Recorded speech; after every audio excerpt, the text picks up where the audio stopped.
The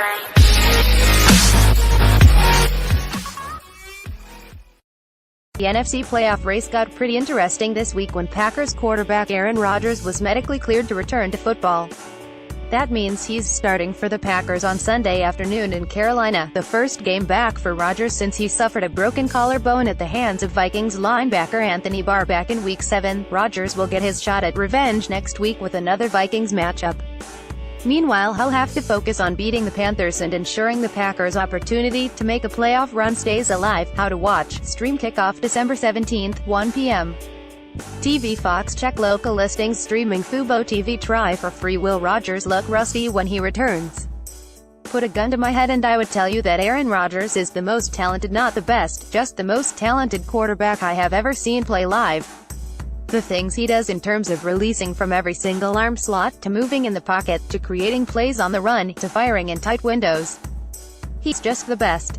But Rodgers is also not entirely superhuman. He is incredible, but he is coming off a broken collarbone. That would be less of a big deal because of 2013, when Rodgers came back from a collarbone injury and helped the Packers win in Week 17 by beating the Bears and securing the division at 871. This is a much bigger uphill battle for Green Bay. Rodgers needs to win 3 games, and he has to play 2 of the best defenses in the NFL to start that stretch. Also, he hurt the collarbone on his throwing shoulder this time around. I know we saw a lot of Rodgers winging the ball down the field before the game against the Steelers. That's great, it means he can throw the ball well and his bone is healing in the way you would want. But the problem here is it presupposes that Rodgers will be fine throwing on the run, or that something worse will not happen if he takes a big hit. Should Rodgers take a hit from his old friend Julius Peppers or one of the interior linemen like Kawan Short, he could easily land on this throwing shoulder. That would be not great, and there's a general matter of rust. Rodgers hasn't played in 2 months. He can't just saunter out on the field and expect to hit his apex. Should the Panthers' injuries be concerning? The biggest problem for Carolina, as far as I can tell, is that there are 19 guys on the injury report.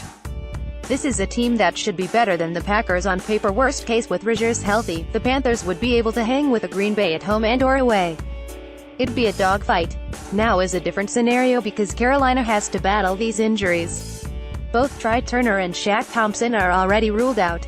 Those are problems for the Panthers off the bat, but for different reasons and on different sides of the ball. Devin Funchess checking in as questionable is a big concern too. The Panthers can't be without their top option at wideout if they want to win, unless they can just dominate in the running game.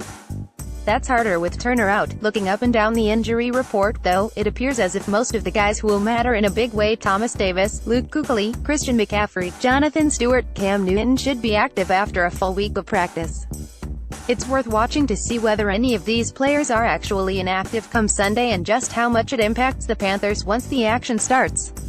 Who wins? If Rodgers is Rodgers and the Packers' offense gets rolling with 0 hiccups, then the Packers can win this game.